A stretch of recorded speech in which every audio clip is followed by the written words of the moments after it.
Fiction writers guilt, ایک سفر، ایک تاریخ، قسط 17، تحریر محمد سلیم سالک، آواز ناصر ضمیر، تکنیکی معاونین زبیر قریشی، مسرت دانش، اہتمام کشمیر ٹریجر۔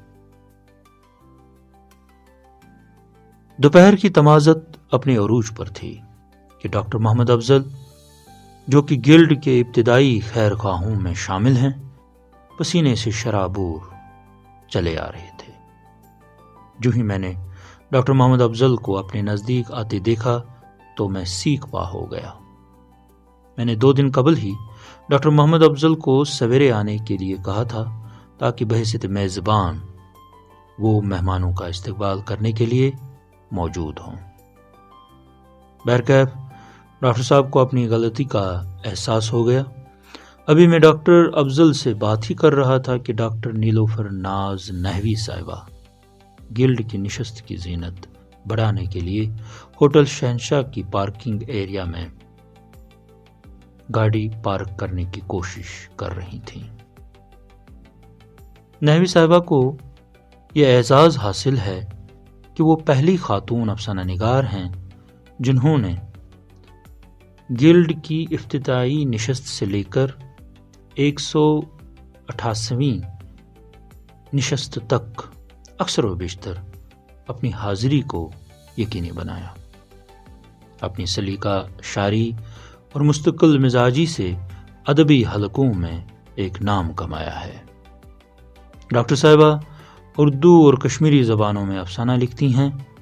ڈاکٹر صاحبہ سے خیر و عافیت پوچھنے کے بعد معلوم ہوا کہ ڈاکٹر نگہت نظر صاحبہ بھی آ رہی ہیں، اس لیے انہوں نے ہوٹل کے باغ میں ہی ڈاکٹر نگہت نظر صاحبہ کا انتظار کرنا مناسب سمجھا، جہاں پہلے سے ہی مشتاق مہدی صاحب بیٹھے ہوئے تھے۔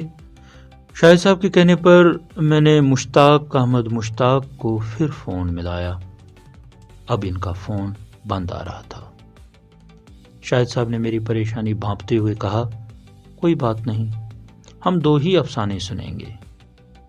اسی اثنا میں نوجوان افسانہ نگار طارق شبنم، جن کے افسانے کشمیر عظما کے ادب نامہ میں کثرت سے چھپتے ہیں، دور سے ہی دکھائی دے رہے تھے۔ لائننگ والی قمیض اور نیلے رنگ کی جینز پتلون پہنے طارق شبنم کسی ایکٹر سے کم نہیں لگ رہے تھے۔ نزدیک آتے ہی شاہد صاحب سے گلے ملے۔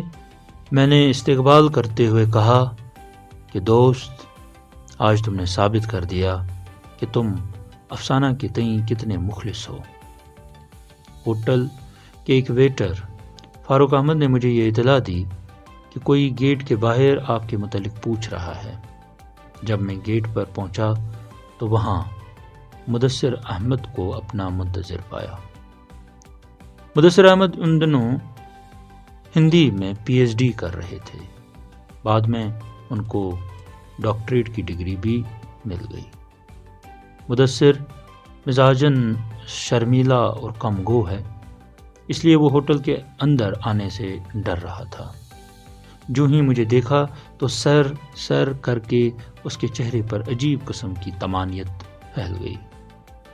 میں نے گلے ملاتے ہوئے کہا، برخوردار، اتنی سادگی اچھی نہیں کہ تم ادبی نشست میں شامل ہونے کے لیے ڈر محسوس کرو۔ ابھی میں گیٹ پر ہی کھڑا تھا کہ ڈاکٹر نگہت نظر صاحبہ ماروتی 800 گاڑی سے نیچے اتریں۔ میں نے سلام و دعا کے بعد دونوں مہمانوں کا استقبال کرتے ہوئے ہال تک ساتھ دیا۔ ڈاکٹر صاحبہ شعر و شاعری کے ساتھ افسانہ بھی لکھتی ہیں۔ ان کا ایک افسانوی مجموعہ قہر نیلے آسمان کا چھپ چکا ہے۔ قریباً مدعو مہمانان سب آ چکے تھے۔ میں نے ناصر ضمیر کو فون پر اطلاع دی کہ وہ سعید صاحب اور دیگر معزز مہمانان کو لے کر ہال میں آئیں تاکہ وقت مقررہ پر نشست شروع ہو سکے. جاری. اگر آپ کو یہ ویڈیو پسند آیا ہو تو برائے کرم لائک، شیئر اور سبسکرائب کرنا نہ بھولیں. بہت بہت شکریہ.